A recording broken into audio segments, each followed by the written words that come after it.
thank you, Ms. Faye D'souza, for being here today. I'm really excited to have this opportunity. Your posts on Instagram are very well followed, and that is a big source of news for everyone, including me. I keep up with your posts so I can keep up with the news. And thank you for doing that. Thank you. So, my first question. Thank you so much. It's a pleasure to have this conversation with you. I'm quite excited. Thank you. Me too. Thank you so much. So, ma'am, my first question to you is, according to you, how would you define success? So obviously the success is personal, really, to everybody. Different people see success differently. To some people, success is about being able to afford comfort, to be able to buy a house, to be able to buy the car that you want, the phone that you want, whatever comfort you want to have. For some people, success is to be able to achieve your goals. I think for me, success is to constantly surprise yourself. And be able to, reinvent, try new things, come up with new things, see that they work out. I've always, that's the thing I love the most about my job as well. We start off doing something and I like to look back and say, hey, you know what, in 3 months, we've really come a long way. Our content has improved. The kind of people who are watching have improved. The comments that we're getting. So just see sort of constant growth is success for me. It's to always be ahead of where we were or where I was, say, a month ago or 3 months ago, 6 months ago. So that's success to me. Just constantly compete with myself. Yes, I agree. You should always challenge yourself. So, ma'am, if you had to define the term supergirl, how would you define it? I think all girls are supergirls. I think that we put a lot of pressure on ourselves as women, as young girls, to fit everybody's idea of what we should be.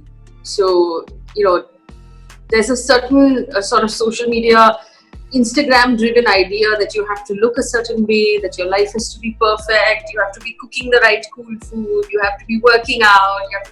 So there's that expectation of what you're expected to be. There's the expectation of what your life needs to be like at every stage, right? Are you dating someone or are you married? Do you have children? So your personal life has certain expectations. And then your professional life has expectations. I think that in order to be a supergirl, you have to be comfortable with who you are and not sort of, measure yourself at the yardsticks that other people put out, because it's impossible to meet all of those expectations. One person can never be all those things. So and I find that the most amazing women I have met are ones who are so comfortable with their life choices and who they are. And they don't get phased, at least for too long. I think we all get phased once in a while. They don't get phased for too long about what the expectations are of them. That you have to be a certain size and you have to, have achieved a certain target by the time you're a certain age. You have to have some money. You have to have a husband. You have to have kids. You have to have a perfect dog. All of these things. To be a supergirl, you just have to be really confident about who you are and what choices you have made. What is your view on the state of journalism today, and how do you think it can improve? How much time do we have? So I think, the short answer is journalism in India is going through a crisis of credibility. A lot of people I meet are constantly asking me why there's a lack of credibility in journalism in India. I think that's extremely sad that we've come to that point. I also find a lot of great journalists quitting their sort of big conglomerate jobs to become independent, and I think that that's a telling sign that there isn't as much honest journalism taking place in these large organizations, which is why you will find great journalists leaving on a regular basis. But I also see I see amazing green shoots in the digital independent journalism space. And I think that that's going to be the future. These organizations started by, individual journalists who are starting little podcasts, and they're starting newsletters, and they're starting, posts and videos and stuff like that. This is the stuff that's going to become, mainstream journalism in the future. So this is the beginning of a change of some sort.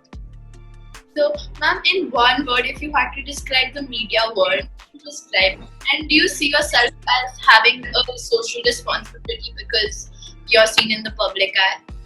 I don't know if there's one word. I mean, because technically, when you say media, you're also talking about advertising, you're talking about public relations, you're talking about corporate communications, you're talking about digital media, OTT platforms, entertainment, movies, news, all of this stuff, right? So, I think that the media, if there's one word for it, it's exciting because it's always changing, and the media doesn't matter which of these jobs you are in, whether you are a journalist or in advertising, you happen to be in corporate communications, in PR, you work for OTT platforms, you're all fundamentally storytellers. You tell stories. Journalists tell stories that are facts. The rest tell stories that might be fiction based. The challenge right now is that many journalists have started telling stories that are fiction based, and that's an issue, and that's worrying. But we're all storytellers, and the mediums might keep changing. At one point you had radio, and then television got introduced, and then color television got introduced, cable television got introduced. So the medium will keep changing, but the job of telling stories, or the art of telling stories, will always remain. So storytellers will always be relevant. I like to quote the fact that from the time of early man, and from the time we were living in the trees and still developing, we were storytellers. That's what made human beings different from animals, that we had the ability to gather knowledge and pass it on to the next generation. We had the ability to etch out stories on the walls of caves that we were living in. That's what makes us special as human beings. So I believe that these professions are descendants of that talent of telling stories and passing it on. This is what folk songs were about. This is what folk stories are about. It's storytelling. It's sort of documenting of what's happening around you, so that the next generation has the benefit of that knowledge and has the benefit of that experience. So I believe that journalism is the same thing. That's filmmaking is the same thing. That writing of series and documentaries and all of these things, it's the same thing. It's storytelling so that you can document information for the next generation. Ma'am, just an estimate. Where do you think you will be in 10 years from now? In 10 years? Yeah. In 10 years from now, I never plan that far ahead. Yeah. My plans are normally a year tops. From here, I plan out what kind of stories and issues I want to focus on. I plan out where I want to do my annual holiday, and I plan out my fitness goals, which is normally a year at a time. I never plan out 10 years at a time. So I don't know where I'm going to be 10 years from now. Okay. So, ma'am, obviously the pandemic is changing our lives completely, and our lives are so different now. So how is it affecting you professionally and personally? Professionally, actually, it's been very challenging. So my team and I have started working from home as soon as the lockdown happened. I believe there was a lot of information out there that needed to have been delivered to people. So we had a lot of work to do. We challenged ourselves quite a bit. It worked out in the sense that I honestly believed in the beginning that there was a need to provide people with information that's reliable and that's not angry or not abrasive. And I've found that there is in fact an audience for that. People like getting information that's not opinionated, it's just information. So it's done really well. So professionally for me, it's been challenging, but I think that we've overcome several of those challenges and done well. Personally, it's been a period of loss. I've lost a very, very good friend. I know a lot of people who've lost their loved ones as well.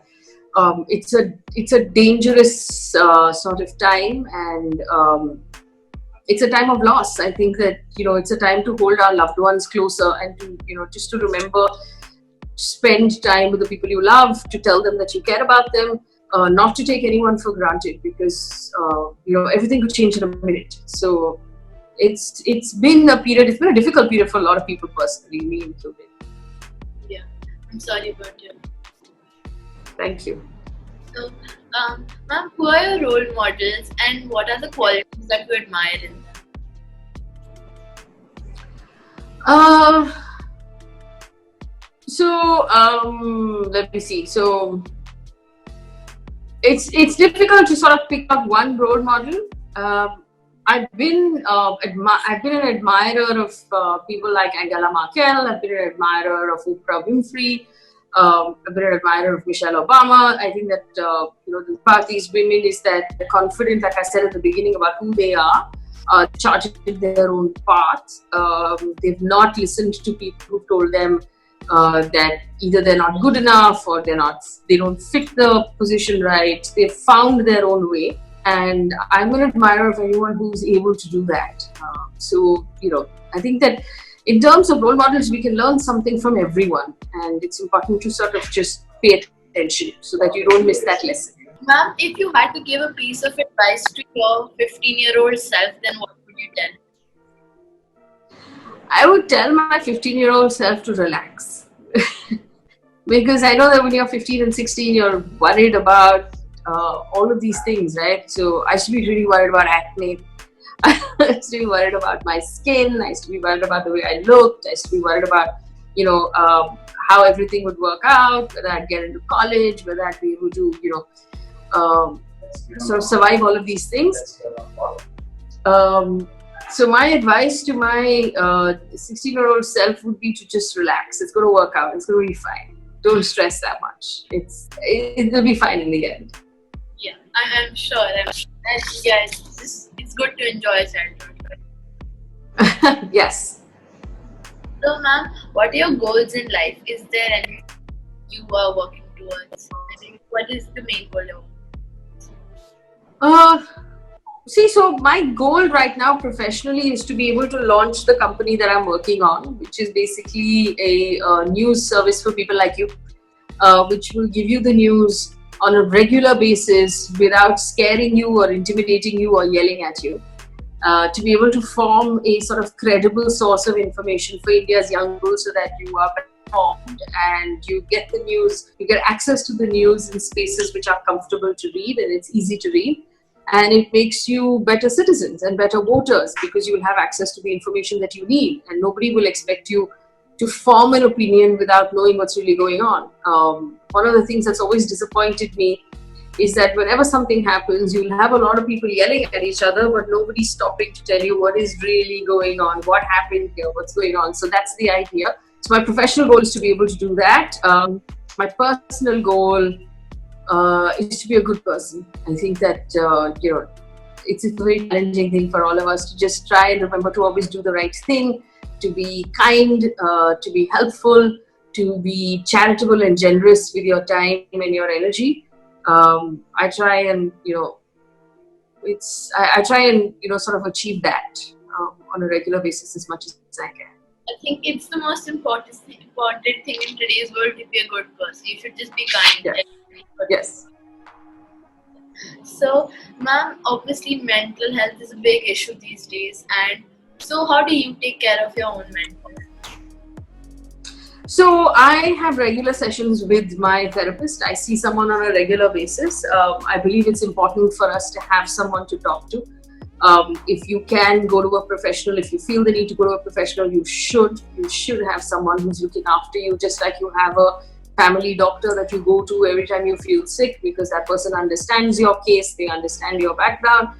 Like that, we should all have either counselors or therapists or psychiatrists that we're going to who understand us, and so that you can go to them whenever you're feeling anxious or depressed or anything like that. It's also important to first acknowledge yourself that you're feeling these things and they need to be taken care of, and not to sort of berate yourself for being weak. So I look after my personal health by literally seeing a therapist as often as I need to, and I strongly recommend anyone who feels the need to do so must do so. It's a non-negotiable as far as I'm concerned. I feel there's too much stigma around it. Like, if it's a physical illness, we won't. But I think it's important to realize that what you tell your therapist is confidential, so it will stay confidential if that's the concern.